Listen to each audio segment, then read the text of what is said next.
لۆلان سیپان مرۆڤناسێکی کوردە. کاریگەریت بەسەر جیهانی دەوروبەرت هەبێت.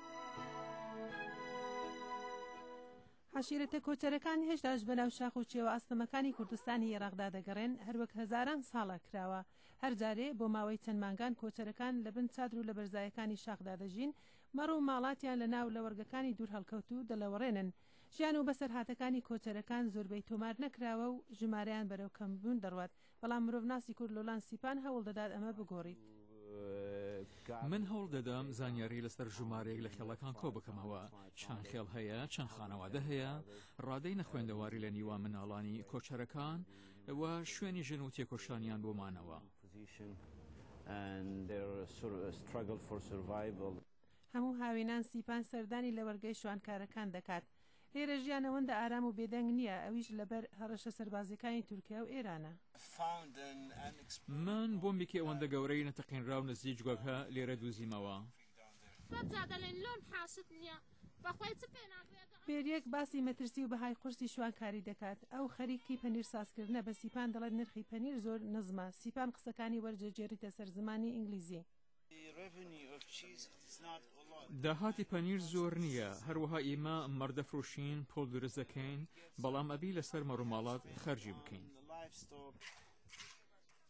سیپان هەوڵی دەگەڵ ئاژانسەکانی نەتەوە یەکگرتوەکان و کاربەدەستانی حکوومەت داوای یارمەتی کۆچەران بدەن.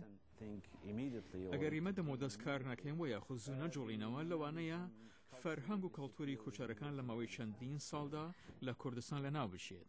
سیپان دەڵێت لە 10 ساڵی ڕابردوو لە سەدا 50 کۆچەرەکانی کوردستان بۆ هەمیشە لە گوندەکان نیشتەجێبوونە و دەستیان لە ژیانی کۆچەرایەتی و گەڕان بە ناوشاخەکان هەڵگرتووە.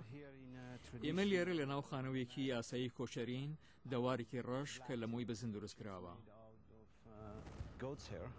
ئەم ڕەشماڵە لە ناو شاخەکاندا نییە، بەڵکو سیپان لە سەربانی موزەخانەیەک لە شاری هەولێری پایتەختی کوردستان هەڵیداوە کە 4 ساڵ لەوە پێش وەک پێشانگە بۆ کاری دەستی و چنینی کوردەواری کردیەوە. سیپان دەڵێت هەموو ساڵی خەڵکەشی زۆر و دەموزەخانەکە دەکەن. لە ساڵی 2007 نزیکەی 50,000 کەس سەردانیان کرد. ئەوان حەزە دەواری ڕەش دەکەن لەبەر ئەوەی جوان ڕازاوە و سەرنجڕاکێشە، بەڵام لە لایەکی ترەوە دەستیان زۆر لێ نەدراوە. پاشەوە چ هەستێکت پێ دەدات؟